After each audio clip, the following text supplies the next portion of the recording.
Que vous soyez en couple ou célibataire, apprenez l'amour intelligent en regardant le résumé de la thérapie de l'amour. Beauté de l'intérieur et de l'extérieur. Amen. On peut poursuivre avec le verset, s'il vous plaît. Moi, je vais lire ici.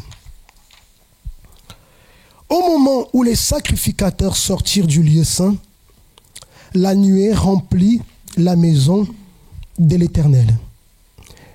Les sacrificateurs ne purent pas y rester pour faire le service à cause de la nuée, car la gloire de l'Éternel remplissait la maison de l'Éternel. Amen. Vous voyez que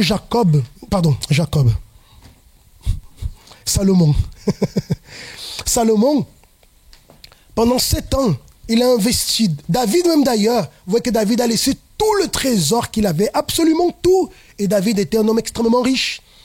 Il a laissé tout ce qu'il possédait pour investir dans la construction du temple de Salomon, qui a pris 7 ans pour être construit. Ce temple avait tout ce qu'il y a de plus, de meilleur. On peut dire qu'il était une perfection. Amen.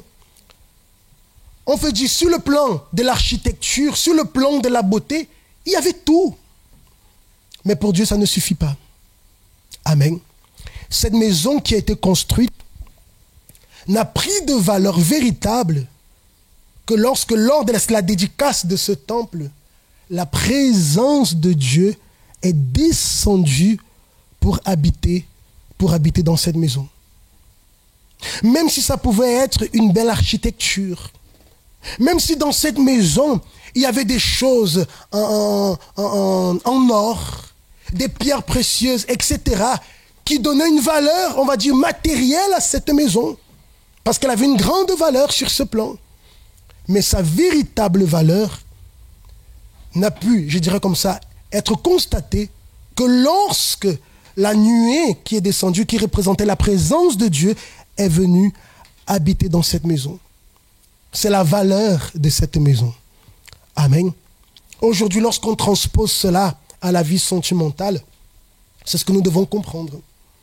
On voit malheureusement que beaucoup de personnes sont trop focalisées sur l'extérieur. Or, la Bible laisse bien clair que Dieu n'est pas un Dieu qui considère l'extérieur. Dieu est un Dieu qui considère l'intérieur.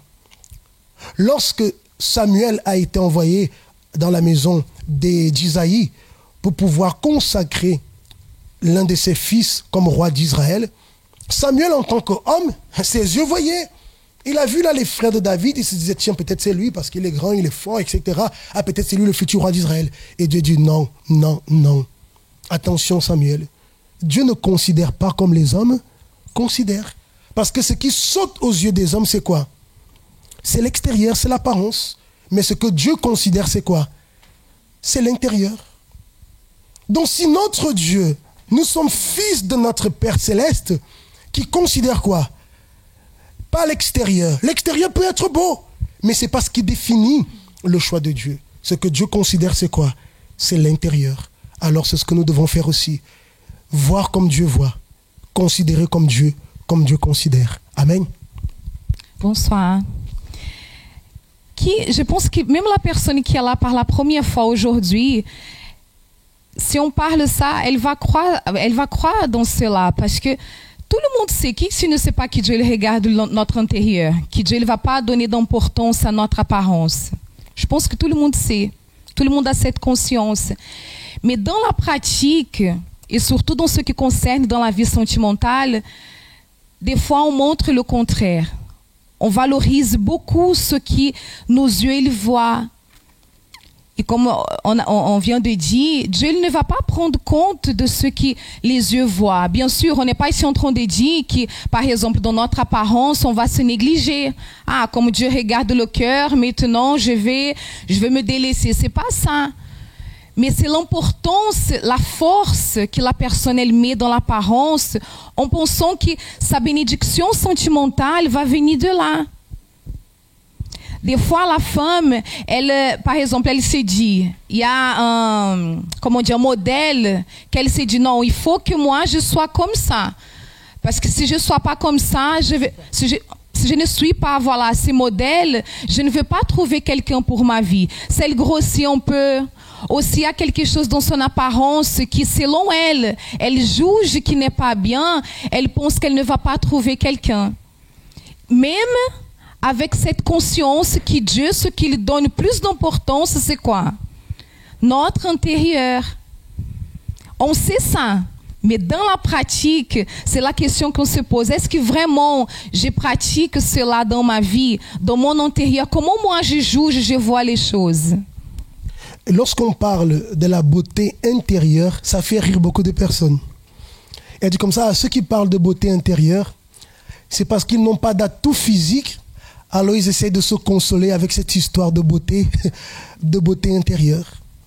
Mais ce qui donne toute la valeur, c'est la beauté intérieure. C'est ce qui est à l'intérieur de la personne. Parce qu'aujourd'hui, le jeune homme est fort. Il a un corps d'athlète, oui ou non? Vous voyez tous ces hommes qui étaient musclés. Là, je passe, oui ou non? Quand tu arrives à 50 ans, il peut essayer de cacher. Ça tombe déjà. Oui ou non?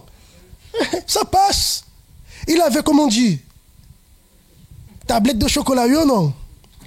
Mais passe quelques années, son chocolat entre au four. Ça a fondu. Il n'y a plus de tablette de chocolat. Il peut faire des abdos comme il veut. C'est une horloge biologique qui est là. Le corps va partir, il va faire quoi? Il va se détériorer. On voit parfois des femmes qui se disent comme ça, non, je commence à voir quoi ici? Des rideaux, oh là là. Elle va tirer. Après, ça arrive ici, elle va faire quoi? Elle va tirer. Il y a des personnes, elles sont tellement tirées, on pense qu'elles sourient tout le temps. Pourquoi? Parce qu'elle investit dans quoi? Elle veut tirer. Mais tout ça va, elle va tirer, après elle va tirer où? Il n'y aura plus à tirer. Oui ou non? Mais pourquoi est-ce que cela arrive? Parce que la personne considère que son atout est quoi? Est l'extérieur. Parce que le monde voit de cette façon. Le monde n'a pas la compréhension que Dieu nous donne. Le monde ne comprend pas que la vraie valeur est celle qui se trouve où? À l'intérieur. Vous voyez par exemple, on écoute souvent, ah, un tel homme a été infidèle à sa femme. Ou une telle femme a été infidèle à son mari. Pardon. Je demande pardon.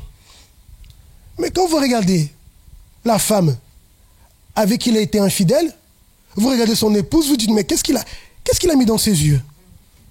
Parce que si on prend sur le plan physique, on dit, mais sa femme est belle.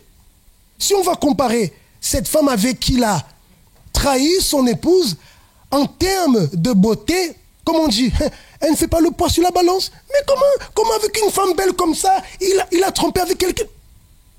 Parce que ce n'est pas que la beauté. C'est parce que cette personne qui apparemment n'a pas l'apparence, on va dire tous les atouts physiques qu'a son épouse, mais intérieurement, il a trouvé quelque chose que son épouse n'a pas. Et vice, et versa. Vous dites, mais attends, mais comment déjà, c'est un tort d'avoir été infidèle à son mari, mais on regarde, on dit, mais attends, mais son mari c'est un bel homme. Si on va comparer physiquement la beauté de cet amant, on va dire, de son mari, mais qu'est-ce qu'elle a vu chez lui? C'est pas l'apparence. C'est parce qu'intérieurement, elle a eu quelque chose qu'il n'y avait pas chez l'autre. Donc vous voyez que finalement, même pour le monde, même si le monde se laisse aveugler par l'extérieur, mais finalement, au bout de tout, ce qui compte, c'est ce qui se trouve à l'intérieur de l'autre personne. Vous voyez que ça, Dieu le sait déjà depuis longtemps. Et il nous l'enseigne. Donc vous et moi, nous devons apprendre à faire quoi? À considérer ce qu'il y a à l'intérieur. On n'est pas en train de dire, attention, qu'il faut négliger l'extérieur, que l'extérieur ne compte pas. La première chose, la première attraction, c'est quoi? Je n'ai pas vu Monique comme ça, j'ai dit, quel joli intérieur qu'elle a.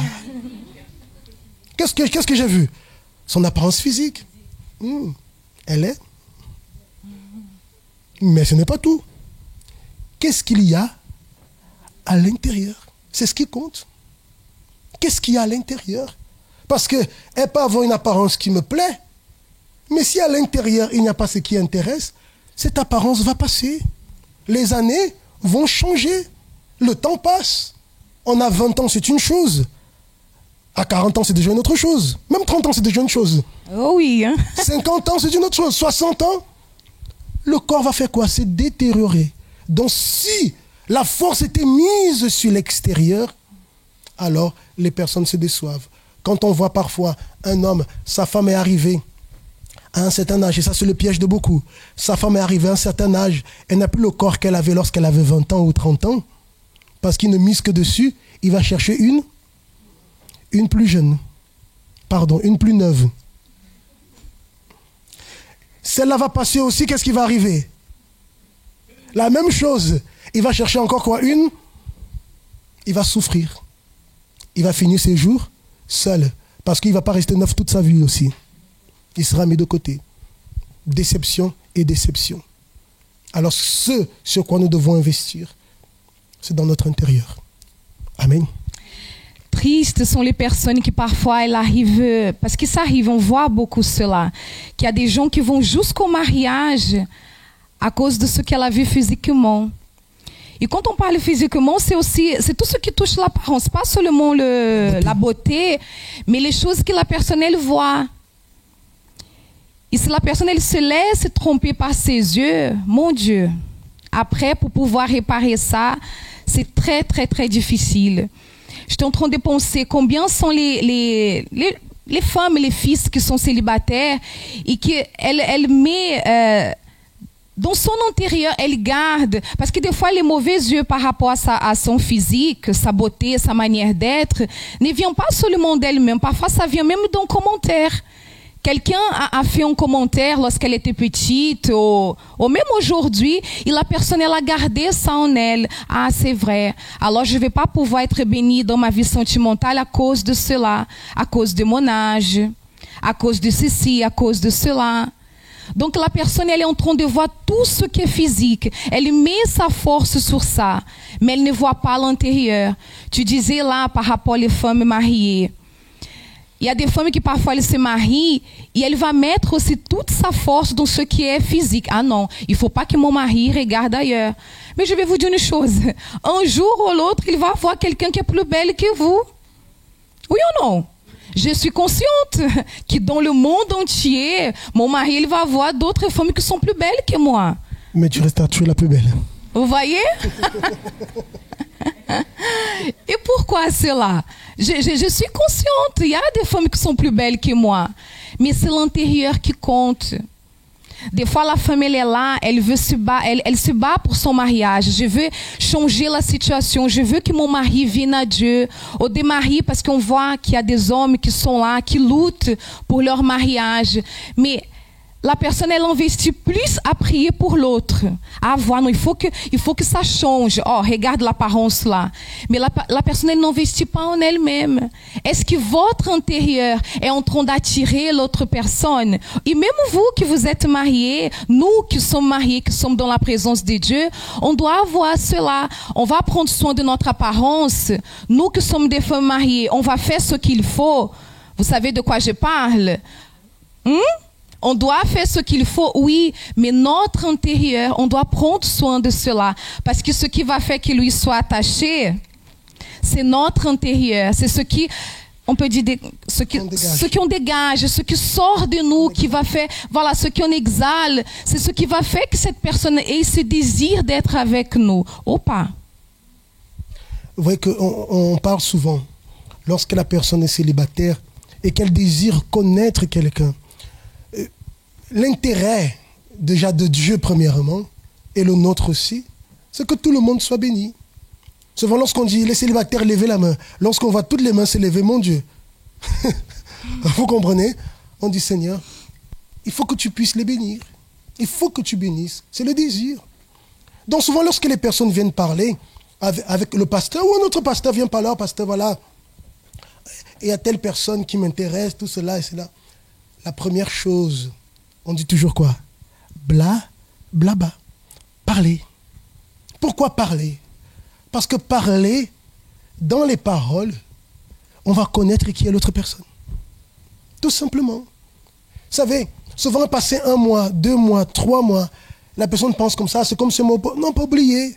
Avec le temps, vous savez, quand on commence à parler avec quelqu'un, au départ, on peut être quoi? Je dirais même pas timide, un peu réservé. On n'est pas très ouvert. C'est comme la personne qui veut sauter dans la piscine. Oui ou non? Elle va d'abord les bouts des orteils, elle tâte un peu le terrain avant de se lancer totalement. Donc c'est ça. Mais va arriver un moment où elle est déjà quoi? À l'aise avec l'autre personne. Et les choses sortent naturellement. Là, elle va pouvoir découvrir qui est véritablement la personne.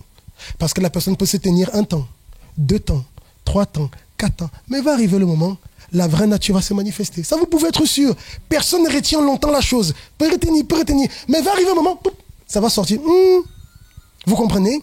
Donc lorsqu'on dit parler, c'est exactement ça. C'est pourquoi? C'est pour écouter. Je sonde ce qu'il y a dans l'autre personne. Parce que ce qui sort de sa bouche est ce qu'il y a où? Dans son intérieur. Je vais sonder, je vais voir.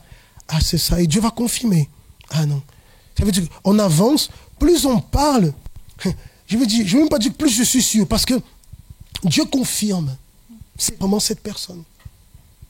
Parce que beaucoup de personnes tombent dans des pièges. Je donnais l'exemple tout à l'heure, à 18h. Il y a quelques années, il y a une femme qui est venue parler comme ça parce que voilà, Dieu m'a béni. Il y a quelqu'un qui parle avec moi, j'ai rencontré quelqu'un qui parle avec moi, mais cette personne est à l'église. Non, pasteur, elle est où? Elle est au pays. Bon, déjà que la personne me dit que la personne est au pays, pardon, église, mais je mets un peu le pied en arrière. Au pays, mais... Vous me comprenez? D'accord, mais comment vous êtes connu, etc. Écoutez, priez. Ne vous lancez pas. Avez déjà envoyé la bague, tout ça, mon Dieu. Priez. Priez. Ah, pasteur, on est en train de prier, tout ça. C'est ce que vous allez faire. Vous allez prier, vous allez demander à Dieu, mon Dieu, montre-moi qui il est véritablement. Mais soyez sincère dans votre prière. Ne dites pas pour dire, cherchez vraiment à savoir de Dieu qui il est vraiment. Mais laissez-le à l'aise. Laissez-le parler. Et vous allez découvrir ce qu'il y a à l'intérieur. C'est passé comme ça, c'est pas moi. 1 mois, 2 mois. Un jour, il arrive, il a dit, pasteur, c'est pas, il est bizarre. Il parle, mais il y a des choses, il y a quelque chose. C'est Dieu qui est en train de montrer. Il y a quelque chose qui ne va pas. À l'extérieur, tout est beau. Non, je vais venir, là, on va se marier. Il a déjà envoyé la bague, tout. Mais Dieu, en train de dire comme ça, alerte. Il y a quelque chose à l'intérieur. Parce que ces paroles, il y a quelque chose là, pasteur. Dieu montre. C'est un piège. Mais beaucoup de personnes voient ça. Elles disent, non, c'est moi. Je suis trop exigeant. Je suis trop exigeante. Non. Il faut être exigeant dans ce sens-là. Parfois, la personne met son exigence. Ah, il faut qu'il ait un œil bleu, l'autre violet. Il faut qu'il ait... Elle met des exigences sur des choses qui ne servent à rien. Non, sur l'intérieur, il faut être exigeant. Et sans laisser rien passer. Vous me comprenez? Non, il faut que l'intérieur soit corresponde. Si ça ne correspond pas, je ne me lance pas. Peut être le top modèle, peut être l'homme le plus beau du monde. Mister, comment on dit? Mister World ou Miss World. C'est pas mon problème. Parce que si son intérieur est vide, il n'y a aucune valeur. Le temple n'a pris de la valeur que lorsque la présence de Dieu est descendue. Et vous savez que celui qui a la présence de Dieu, celle qui a la présence de Dieu, ne cherche pas, un mannequin. Cherche une autre maison remplie de la présence. Parce qu'il connaît la valeur de la présence de Dieu. C'est cette valeur qu'il cherche. Lorsqu'il trouve, il a trouvé. Parfois, la personne aux yeux du monde n'a pas les critères de beauté. Ah, c'est pas ça qui intéresse. Ça passe. Ce qui reste, c'est ce qu'il y a à l'intérieur. C'est là où doit se trouver. C'est là où doit avoir l'investissement. Ne laissons pas les yeux nous tromper. Amen. Amen. Alors, bon, quand tu ne veux pas parler, alors 3 choses avant qu'on ne cherche le Saint-Esprit. Pasteur, je veux que cette nuée descende sur la maison. Ou pasteur, la nuée est déjà descendue, qui est la présence de Dieu.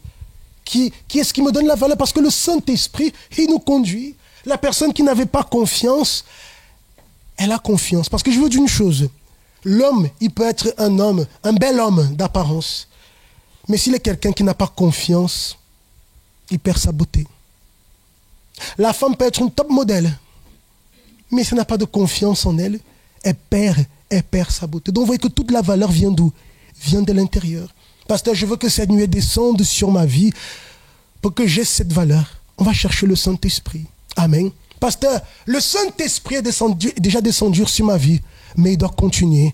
Comme nous parlons depuis mon rôle d'épouse, je dois continuer à tout faire pour maintenir ce mariage qu'on a fait avec Dieu. Amen. Alors 3 choses. L'intégrité de cœur. La personne doit être quoi? Intègre dans les choses qu'elle fait pour Dieu. Elle ne doit pas faire pour faire, mais son cœur doit être quoi? Intègre. Ni se dévier ni à gauche, ni à droite. Elle doit être sincère avec Dieu. La sincérité, c'est la transparence. Elle doit être sincère devant Dieu. Et la 3e chose, elle doit être fidèle. Fidèle à Dieu. Fidèle dans les directions que Dieu donne. Fidèle dans la pensée que Dieu nous révèle. Fidèle dans la vision que Dieu nous donne. Alors, ça fait en sorte que la nuée fasse quoi? Qu'elle descende. Et si elle est déjà descendue, alors qu'elle puisse rester.